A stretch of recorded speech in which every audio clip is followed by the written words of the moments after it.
Good morning. I'm David Plazas, Community Conversation Editor of the News Press. It is June 15th, 2012. We have the privilege of having with us Mr. Tim Fisher, who is running for Lee County Sheriff in the Republican primary on August 14th. Mr. Fisher, before we begin, let's have the editorial board members please introduce themselves for the record. I'm Dick Kalfas, and I'm from Cape Coral. I'm Luis Insignaris, and I'm from South Fort Myers. Pam Grotehouse, Community Springs. And Martha Hill with the opinion page, Community Link.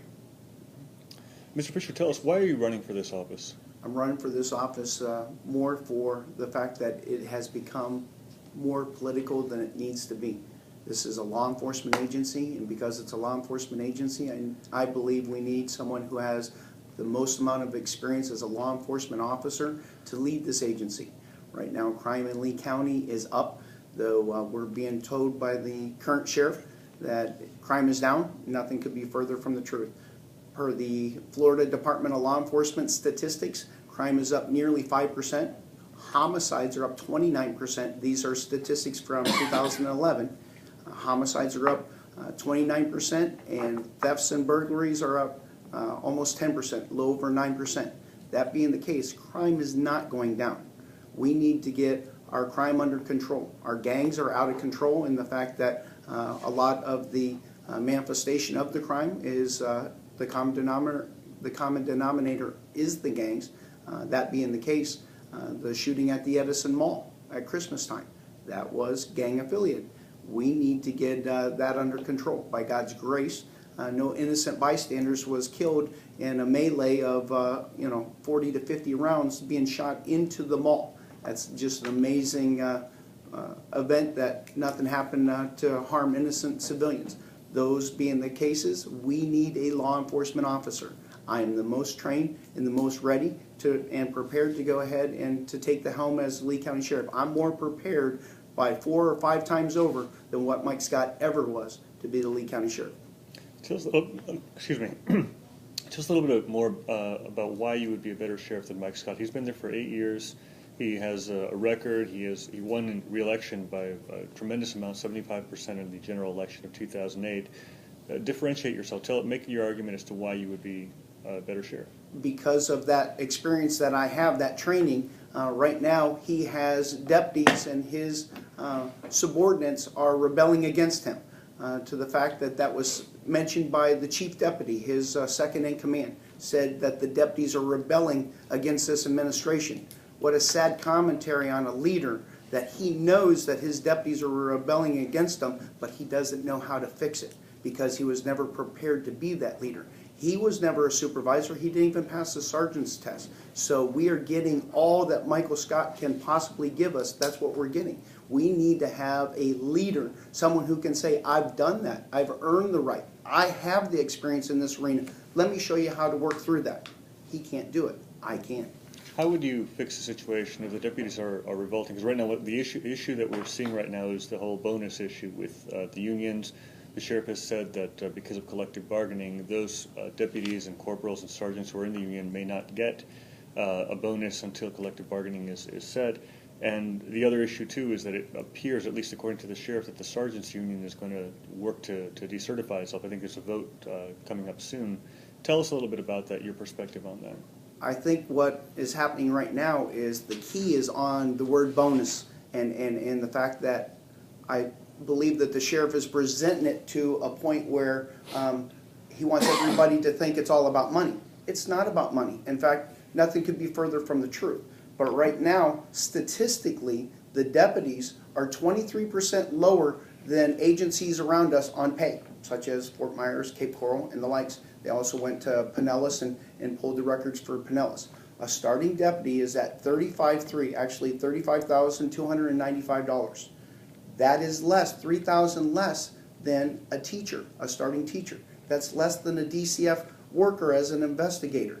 These are men and women who put a bulletproof vest on to go ahead and to compensate them with a decent rate of pay is not an inappropriate request. He tries to throw out 18%.